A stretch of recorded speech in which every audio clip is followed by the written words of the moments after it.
Hello and welcome back to Church Connect.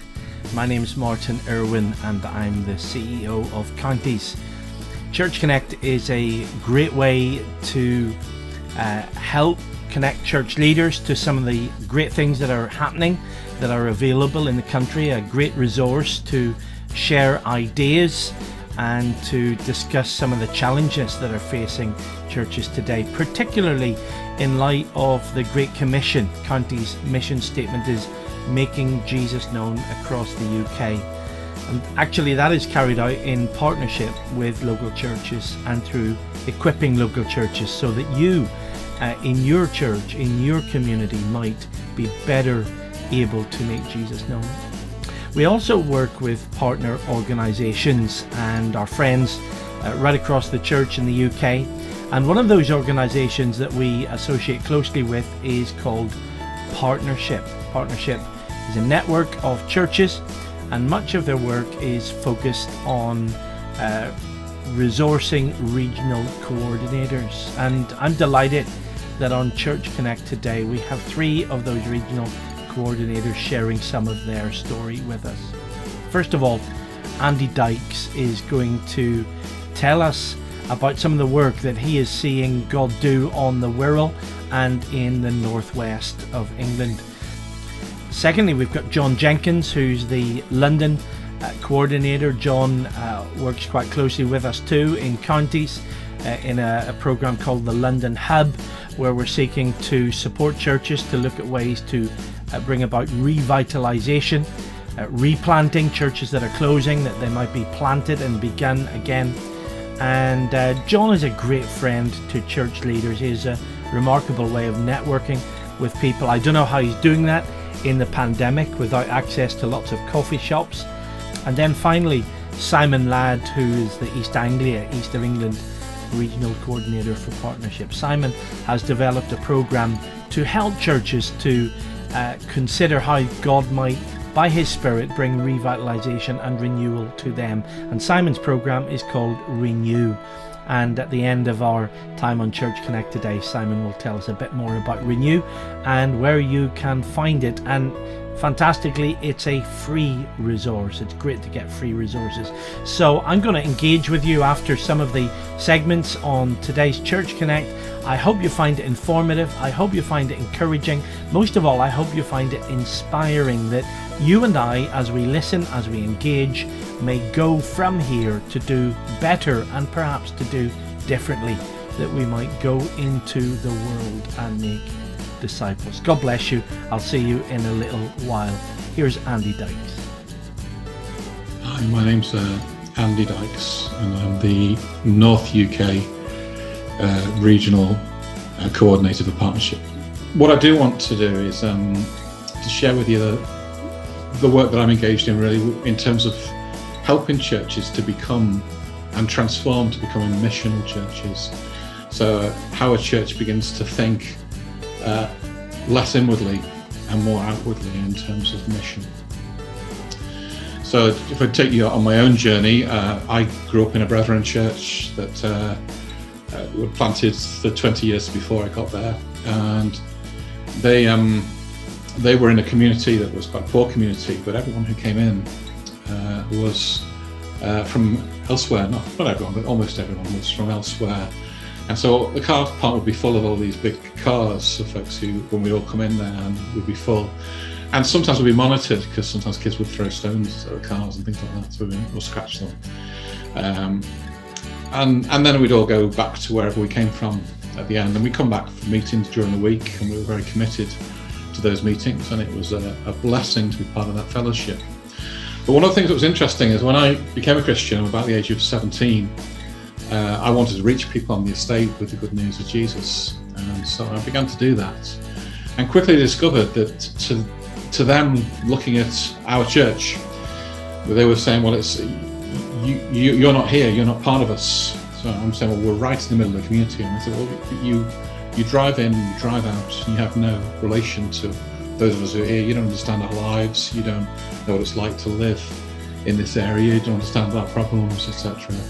You don't get all that. You're coming from outside, and that really made me think in terms of how effective local church would be. What would it look like if we all lived in that community and we shared the gospel when we lived in that community?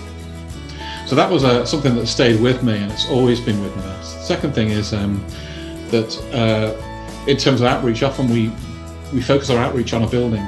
So everything we do, whether it's a mothers and toddlers group, is to do with a building. And one of the things that COVID has exposed is that when buildings are shut, effectively all outreach shuts as well. And then I was asking the question, well, is that what the New Testament would have been like at their church? And of course the answer is no, because they had no buildings, and yet they still managed to witness to Christ where they were, and they still managed to meet wherever they could. So looking at those things, and also then asking a question as you read church magazines, there's pretty much guarantee that you could start a church with a pastor, a youth worker, and a worship leader anywhere. If you've got those three components, you could start a church. And you're still asking the question, well, what kind of church would that be then, if that's what you're looking at? But also, how effective would that be to fund if you have to have 3 salaries to fund 3 people? How is that going to work? Who's going to pay for that? Often it's poorer areas that most need the gospel, and yet finding people to reach those areas is very difficult. So one of the things that I work through with churches, and it's often on weekends or on a day away, occasionally with leaderships, working through leaderships, is what does it look like to transform a church to a way of thinking that's quite about sustaining who we are, to a way of thinking that's about reaching the lost and making disciples and walking through that process with people. My own situation is I'm part of a church planting church that planted from Liverpool about 7 years ago. We joined it about 5 years ago, and in that time, about 3 years ago, we started Rock Ferry Missional Community, which is basically a group of us that meet in the area that I live, and most of us live in or around that area, very close to that area, with a view to reaching people in that area with the good news of Jesus Christ. So we look at what it looks like to do that, for example, to have a model for church planting that's very different, where effectively you say, we live in this area, let's make Christ known, and as we make disciples, and as they come to know Christ, let's provide a process internally whereby we can replicate, and we can grow, and we can develop gifts, and ultimately we can become a church. So that's what we do, and that's the process that I'm engaged in. So in the time that I've been in the area, we've probably seen 7 or 8 people come to Christ in the area. Now, we've not caught all of those in that they're not all in our church. 4 of our fellowship have moved away to other churches, and we thank God for that. They've taken this sense of mission with them where they've gone. But it does mean that we're still in this process of making disciples and looking at what it looks like to live for Christ in this community. So at the moment, we're looking at sending myself and my wife, say our picture out, along with another couple in the street who have become Christians, and to then say to people, look, we're here, we want to share good news with you, want to help you in any way we can, but please come and meet with us, please come and find out this good news we've got to offer. And these are people that we meet regularly, we walk the streets, we chat to people at the doors, we walk dogs in the park together, we go out for coffee and invite people who are not Christians to come with us, and all the time we're about being part of a community that makes disciples, and we just don't know where the next disciple will come from. So a lot of my time is spent walking with churches. What does it look like to change a mentality that becomes about reaching those who are lost? And that probably is the most productive and enjoyable part of the time that I spend with Fellowship. Wow, that was really good, wasn't it?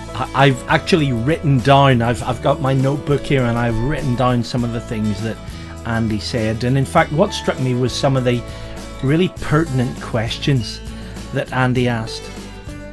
Here's one of the questions, perhaps a really sharp one, that pricked my conscience and challenged me. What would it look like if we all lived in the community where the church was?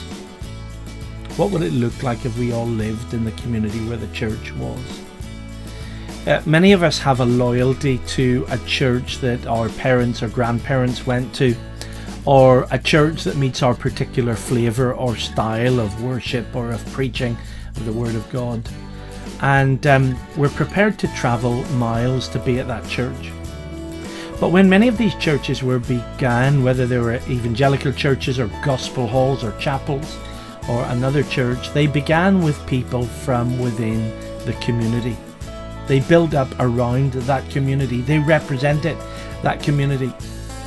But over the years, as families have been converted to Christ, and often what happens with those who are converted to Christ, it's a phenomenon known as evangelical lift. People become more prosperous. It's not purely that God's blessing them with prosperity. We don't believe in or promote a prosperity gospel. But a byproduct of following Jesus is that we're more careful with our money. We care more about our families. We spend or waste less money on frivolous things. We don't pour our money into substance abuse or alcohol or drugs or gambling. By and large, those who follow Jesus find that they have money to spend, to give, or to save, and eventually over a generation or two, the people who lived in an area or were committed to a church leave. They move out, they move into the suburbs, they move into a better house, they move closer to work or to schools, which are often priorities for us too. But that relegates the priority of the local church. And what we end up doing is travelling to church. And we find that many of us are attending a place of worship that is nowhere near where we live. Andy's question is incredibly poignant for us. What would it look like if we all lived where we worshipped? Now that requires, or I guess promotes, a couple of other questions that I want to pose with you, and I'm not going to give you the answers, but question number one: should I find a church that is much more local to me and commit to it, even if it doesn't meet my flavour or my likes and dislikes? And if one of those churches doesn't exist, am I prepared with other Christians in the region where I live to begin something new? I loved Andy's illustration about the missional community, the small group, where they've seen they've seen a number of people, I can't remember the number he said, who have come to Christ, but some of them are meeting elsewhere. Some of them have gone to other places, but they're a little community of people meeting, gathering and sharing the gospel where they live. So that's question number one. Am I prepared to begin something or to commit to a group of believers where I live? Or secondly, if I'm genuinely committed to the church that I currently attend or am a member of, am I prepared to move into the catchment, if I can use that phrase? I was a school governor for many years. Am I prepared to move into the catchment of the local church, even over and above the priority of moving to the catchment of a school or closer to work? If church is the way, the means by which Christ has commissioned us to reach the world with the gospel, surely Andy's questions to us should stir us to think about the priorities of where we live, how we gather, and how we connect with the community in which we live. I hope you reflect on those questions. We're going to turn to John Jenkins. John I've got to know reasonably well through his work in and around London. As I said in the introduction, he's a great networker and a friend of church leaders. And John is going to talk to us about revitalization and the revitalization project. And he's going to promote a booklet. And if you've not had that booklet, make a note of it. There's an email address that you can write to. And I'd love you to get hold of the revitalization booklet and to seriously consider what John is going to talk to us about. Thanks, John. Hi, thanks for this opportunity to be part of Church Connect. The invitation is really appreciated. My name is John Jenkins and I'm Partnership Regional Coordinator for London and the South East and coordinator of a joint venture called the London Hub. Now, in the course of fulfilling these two roles, I meet with leaders all the time. And it's been fascinating to see how over the course of the pandemic, the sorts of questions that they ask has changed. Now, in the early days, it was all about how do I stream my service? What's the best platform to use when I go online? How do I keep in contact with all my people, especially those who can't get online? And how do I handle such things as breaking of bread? But now the questions seem to revolve around the very nature of church. You'll find leaders asking questions such as, what does a post-COVID-19 church actually look like? What sort of changes and adjustments do I need to make now in order to be ready for the new normal when it finally arrives? Others are really wondering what sort of congregation they're going to be left with once all the dust settles. And there are those who have serious concerns about the very viability and sustainability of their local church itself. And it's no wonder that a number of church leaders have contacted Partnership in recent months, asking us to undertake a simple church check. For those unfamiliar with the term, a church check is just our version of a health check. It's an opportunity for churches and church leaders to get the benefit of a fresh pair of eyes and a fresh perspective to help them evaluate where they are, how they're doing, where they're going and how they might get there.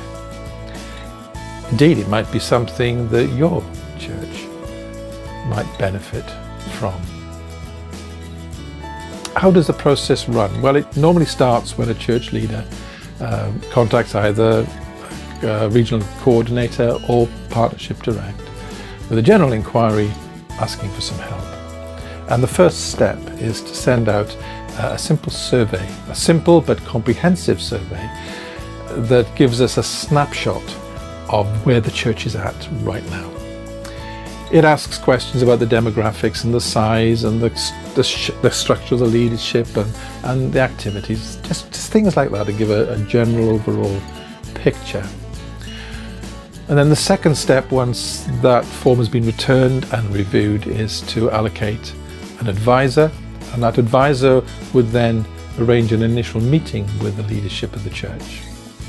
And the purpose of that initial meeting is to set the goal for the church check, just to identify what it is exactly the church leadership are wanting to achieve, and to set out some sort of timescale and pathway for that particular church check in that particular church.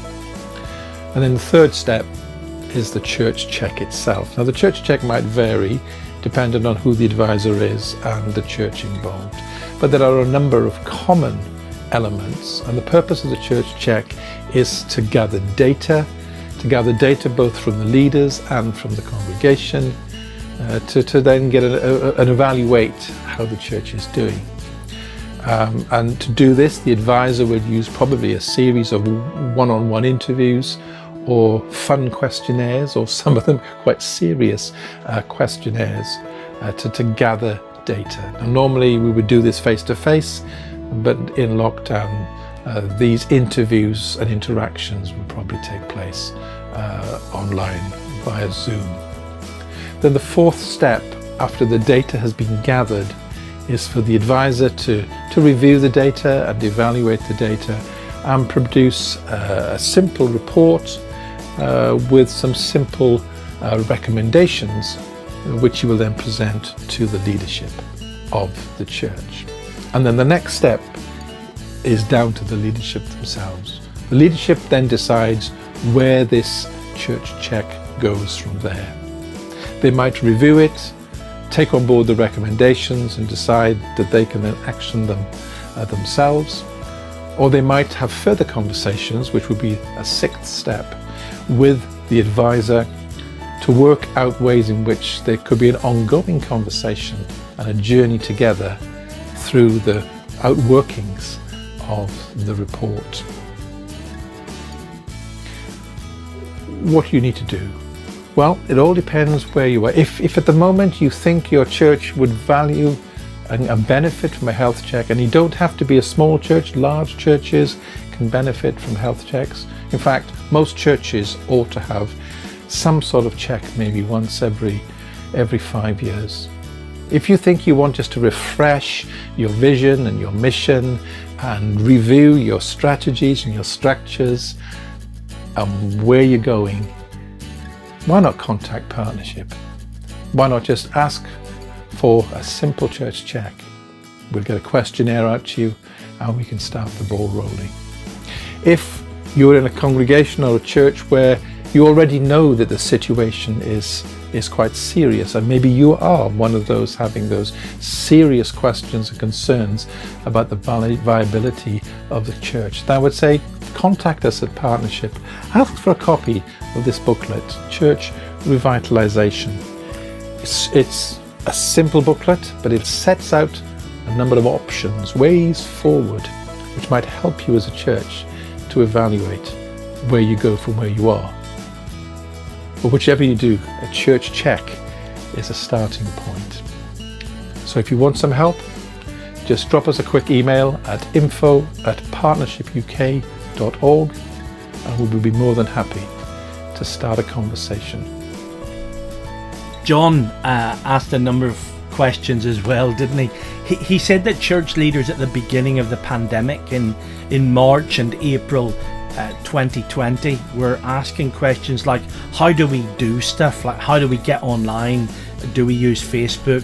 How do we connect through Zoom? Should we be pre-recording services? How do we have fellowship? How do we break bread and worship? Those are great questions, but John noted that churches have moved on to ask other questions. I've written one or two of those down. What should church look like post-COVID-19? And some are asking even more poignant questions, like, is my church going to survive? As I was listening to John, I thought of Jesus' words to the church in the book of Revelation. And I want to read it without comment. And it's the letter to the church at Laodicea. I've got to be honest, there are other churches that I would prefer my local church to be compared to. There are some really great and strong and vibrant churches, but most of them have got challenges. But it's the Laodicean church that has struck me in this current pandemic.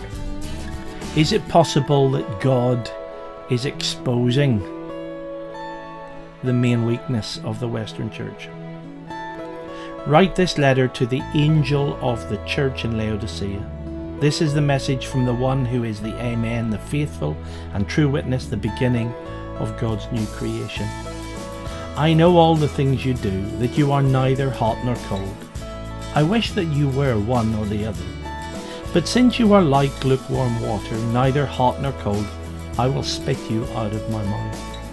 You say, I am rich, I have everything I want, I don't need a thing. And you don't realize that you are wretched and miserable and poor and blind and naked.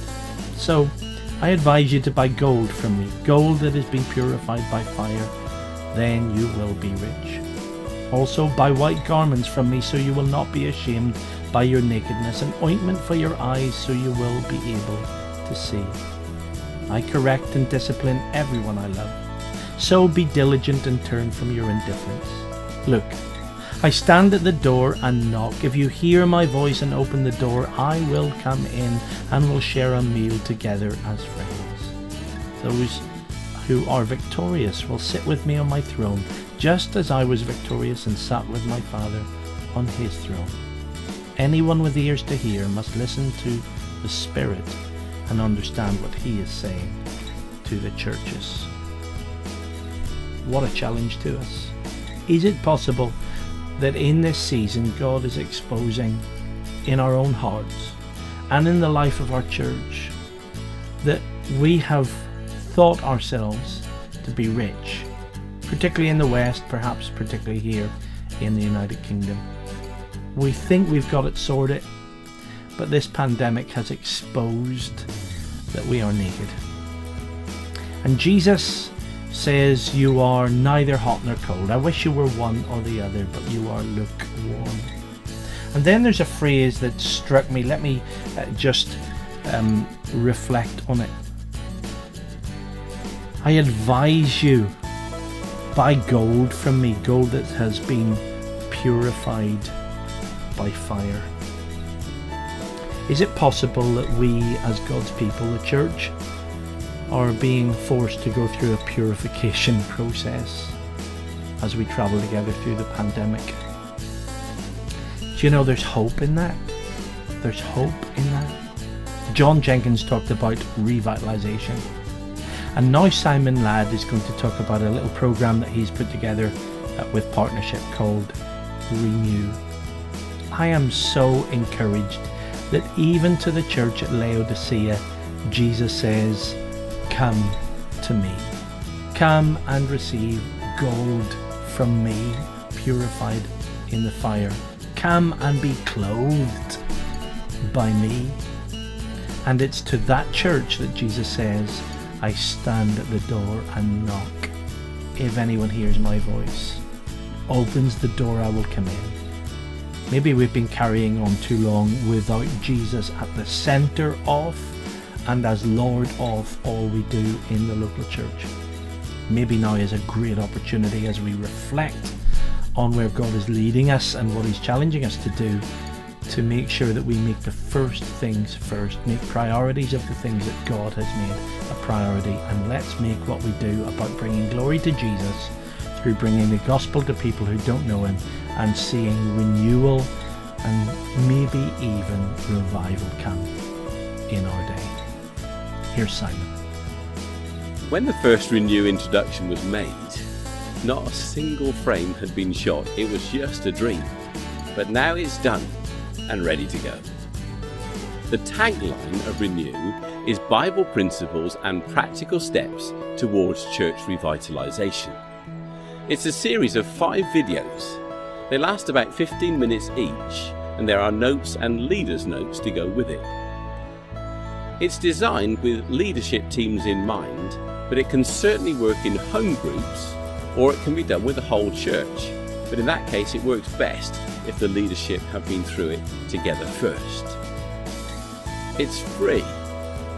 Obviously, there are costs involved in its making, and we would invite churches to make a donation to partnership after they've done it, based on what they can afford and what they think it's been worth to them.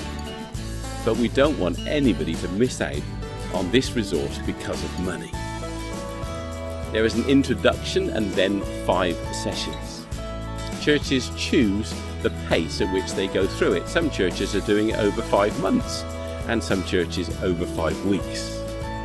The first study is called Get Real, and it gives churches some tools to take an honest look at their own strengths and weaknesses. The second session is Change. Change is inevitable, but how do we handle it well? Some things cannot be changed. Some things can be changed, and some things must be changed. Sorting out which is essential. There's one session called Mystery Shopper. When the Apostle Paul talks about appointing elders, he says they must have a good reputation with outsiders. Well, if the leaders are meant to have a good reputation with outsiders, surely the church should aim for that too. What does your community think of your church? And as you find out, you can make valuable connections. There's a session on what makes a healthy church and one on vision, mission and strategy. What do you want your church to look like in 3 years' time, 5 years' time, 10 years' time? It certainly won't just happen. You can't get there by drifting.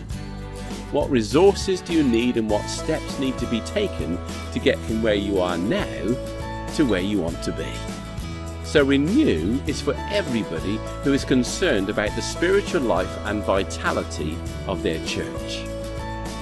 The videos are available now on the partnership website, and I would encourage you to look at least at the intro video. It's just 7 minutes long, and at the end I think you will be able to see if Renew is for you.